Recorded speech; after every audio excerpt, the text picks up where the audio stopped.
శ్రీ సాయినాథాయ నమః. శ్రీ సాయి సచ్చరిత్రము 27వ అధ్యాయం.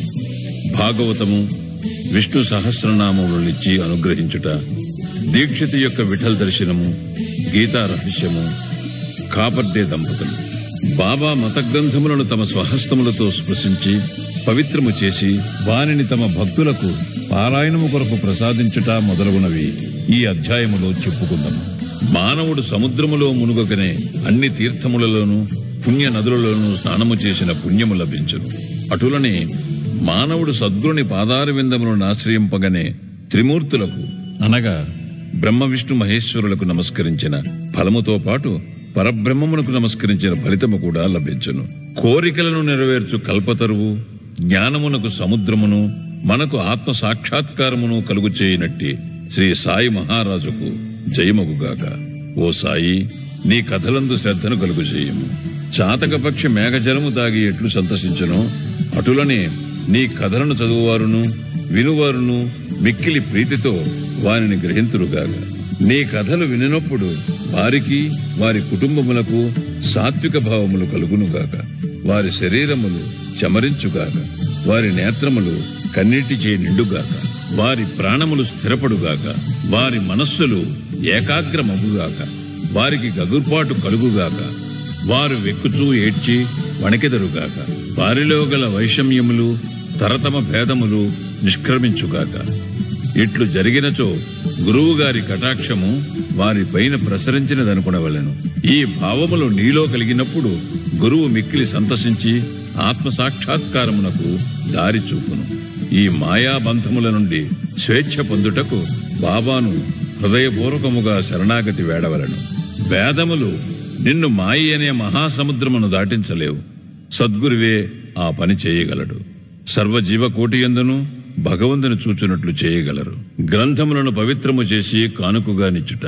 ముందటి అధ్యాయములో బాబా బోధనలను తీరులను చూచితిమి.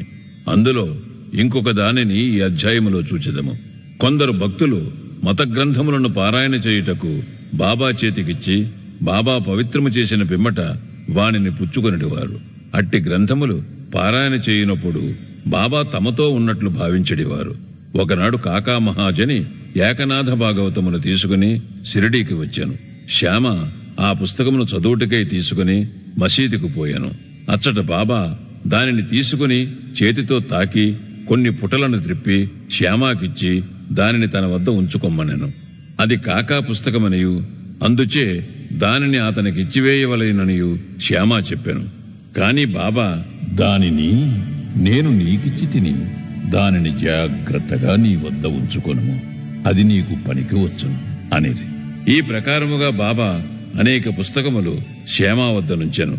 కొన్ని దినముల పిమ్మట కాకా మహాజని తిరిగి భాగవతమును తెచ్చి బాబాకిచ్చెను. బాబా దానిని తాకి ప్రసాదముగా మహాజనికే ఇచ్చి దానిని భద్రపరచమనెను. అది అతనికి మేలు చేయునది. కాకా సాష్టాంగ నమస్కారముతో స్వీకరించెను. శ్యామ విష్ణు సహస్రనామముల పుస్తకము.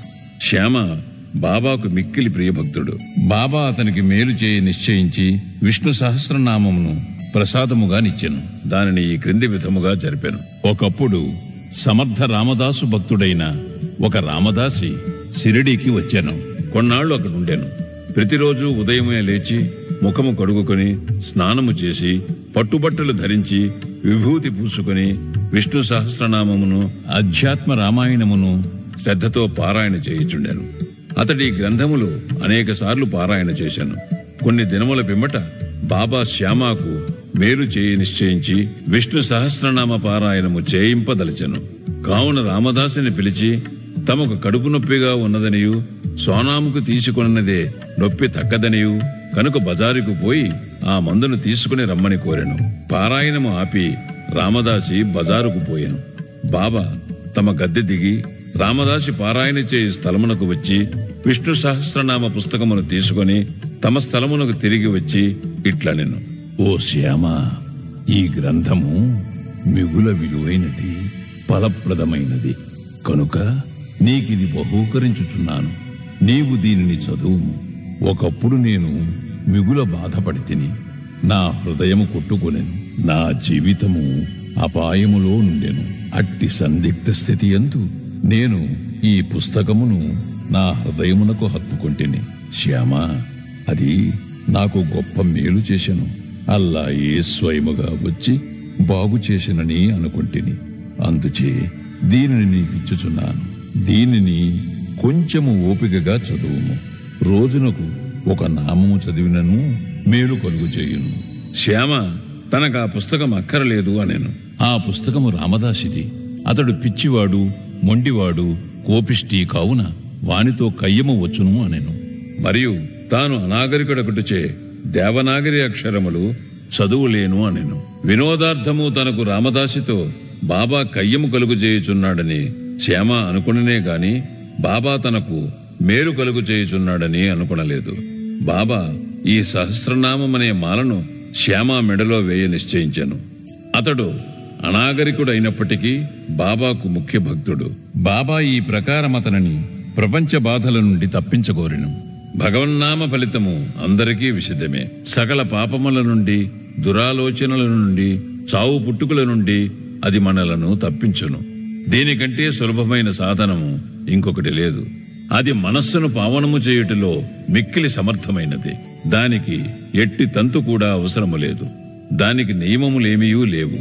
అది మిగుల సులభమైనది, ఫలప్రదమైనది.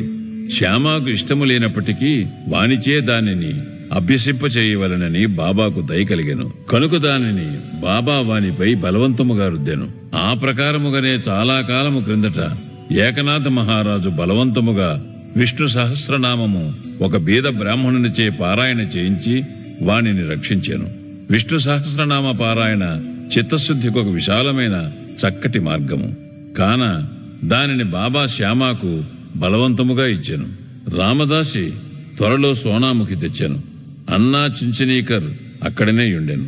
నారదుని వలె నటించి జరిగినదంతయు అనికి చెప్పాను.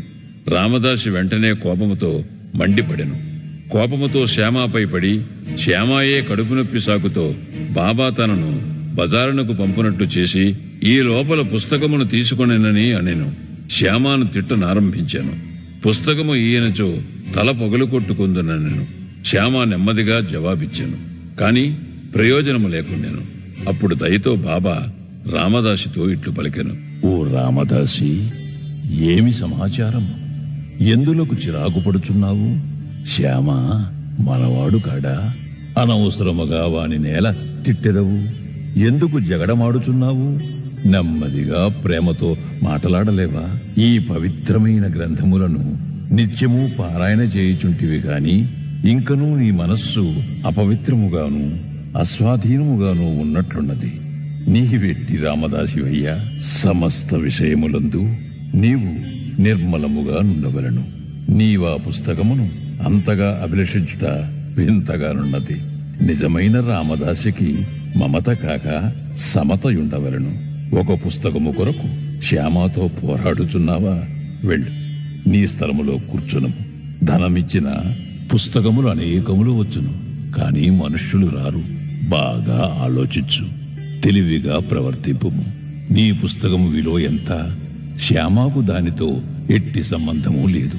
నేనే దానిని తీసుకుని వానికిచ్చి తిని, నీకది కంఠపాఠముగా వచ్చును కదా. కావున శ్యామ దానిని చదివి మేలు పొందుననుకుంటుని, అందుచే దానిని అతనికిచ్చి తిని. బాబా పలుకులెంత మధురముగా, మెత్తగా, కోమలముగా, అమృతతుల్యముగానున్నవి. వాని ప్రభావము విచిత్రమైనది. రామదాసి శాంతించాను. దానికి బదులు పంచరత్న గీతయ్యను గ్రంథమును శ్యామ వద్ద తీసుకున్నదను అనేను. శ్యామ మిక్కిలి సంతోషించి ఒక్కటేలా 10 పుస్తకములు ఇచ్చేదను అనేను. బాబా ఈ విధముగా వారి తగువును తీర్చెను. ఇందులో ఆలోచించవలసిన విషయమేమనా, రామదాసి పంచరత్న గీత నేలకోరెను. అతడు లోనున్న భగవంతుని తెలుసుకున్నటకు ఎన్నడూ యత్నించి ఉండలేదు. ప్రతి నిత్యము మత గ్రంథములను మసీదులో బాబా ముందర పారాయణ చేయువాడు. శ్యామతో బాబా ఎదుట ఏల జగడమాడెను. మనము ఎవరిని నిందించవలనో, ఎవరిని తప్పు పట్టవలనో పోల్చుకొనలేము. ఈ కథను ఈ విధముగా నడిపించకపోయినచో ఈ విషయము యొక్క ప్రాముఖ్యము, భగవన్నామస్మరణ ఫలితము, విష్ణు సహస్రనామ పారాయణ మొదలగునవి శ్యామకు తెలిసియుండవు. బాబా బోధించు మార్గము, ప్రాముఖ్యము కలుగు చేయి విషయములు సాటిలేనివి. ఈ గ్రంథమును క్రమముగా శ్యామ చదివి దానిలో గొప్ప ప్రావీణ్యము సంపాదించాను. శ్రీమాన్ బూటీ అల్లుడగు జీజీ నార్కేకు బోధించగలిగాను. ఈ Norgay Poona engineering college principal గా నుండెను. గీతా రహస్యము.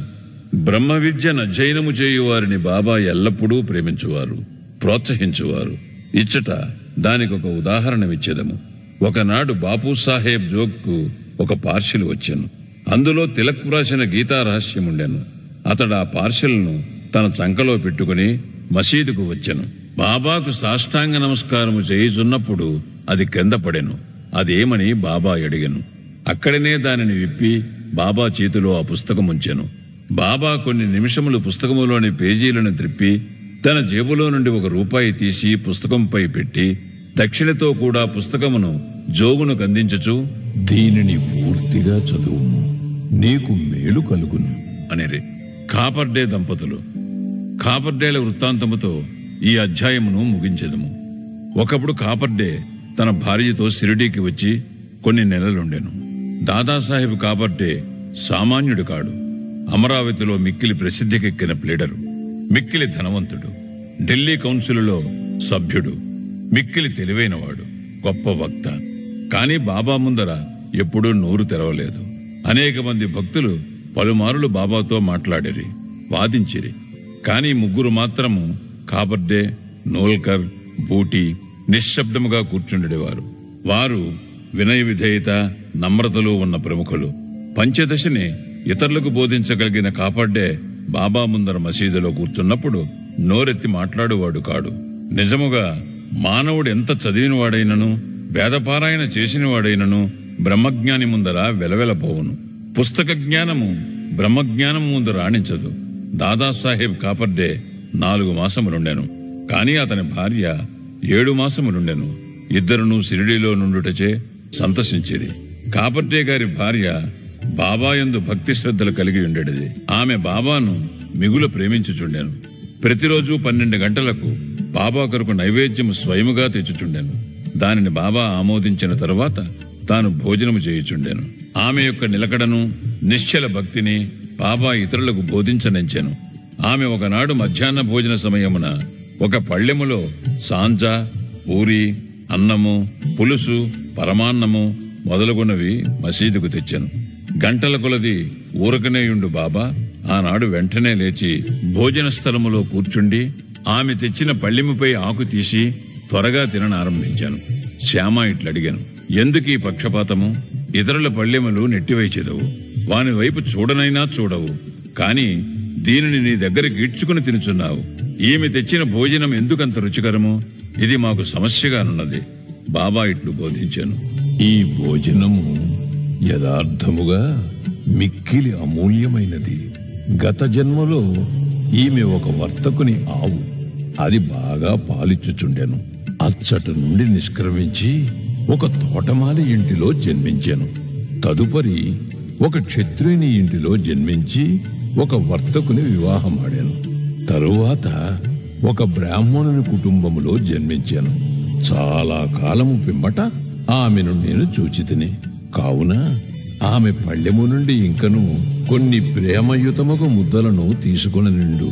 ఇట్లనుచూ బాబా ఆమె పళ్ళెమును ఖాళీ చేశాను. నోరు చేతులు కడుగుకుని త్రేన్పులు తీయిచూ తిరిగి తన గద్దెపై కూర్చుండాను. అప్పుడు ఆమె బాబాకు నమస్కరించాను. బాబా కాళ్లను పిసుకుచుండాను. బాబా ఆమెతో మాట్లాడతొడంగాను. బాబా కాళ్లను తోముచున్న ఆమె చేతులను బాబా తోముటకు ప్రారంభించాను. గురు శిష్యులు ఒండరుల సేవ చేసుకున్నట్టు చూచి శ్యామ ఇట్లనెను, చాలా బాగా జరుగుతున్నది. భగవంతుడును భక్తురాలును ఒకరికొకరు సేవ చేసుకునుట మిగుల వింతగానున్నది. ఆమె యథార్థమైన ప్రేమకు సంతసించి బాబా మెల్లగా మృదువైన ఆకర్షించు కంఠముతో రాజారాం అను మంత్రమును ఎల్లప్పుడూ జపించుమనుచు ఇట్లనియను, నీవిట్లు చేసినచో నీ జీవితాశయమును పొందెదవు. నీ మనస్సు శాంతించును, నీకు మేలగును. ఆధ్యాత్మికము తెలియని వారికి ఇది సామాన్య విషయములే కనిపించును. కాని ఇది అట్లు కాదు. అది శక్తిపాతము, అనగా గురువు శిష్యునకు శక్తి ప్రసాదించుట. బాబా యొక్క మాటలు ఎంత బలమైనవి, ఎంత ఫలవంతమైనవి. ఒక్క క్షణములో అవి ఆమె హృదయములో ప్రవేశించి స్థిరపడెను. ఈ విషయం గురువునకు శిష్యునకు గల సంబంధమును బోధించుతున్నది. ఇద్దరూ పరస్పరము ప్రేమించి సేవ చేసుకునవలెను. వారిద్దరికీ మధ్య భేదము లేదు. ఇద్దరూ ఒక్కటే. ఒకరు లేనిదే మరొకరు లేరు. శిష్యుడు తన శిరస్సును గురువు పాదముల మీద పెట్టుట బాహ్య దృశ్యమే కాని యథార్థముగా వారిరువురూ లోపల ఒక్కటే. వారి మధ్య భేదము పాటించువారు పక్వమునకు రానివారు, సంపూర్ణ జ్ఞానము లేనివారును. శ్రీ సాయినాథాయ నమః. 27వ అధ్యాయము సంపూర్ణము. సద్గురు శ్రీ సాయినాథార్పణమస్తు. శుభం భవతు.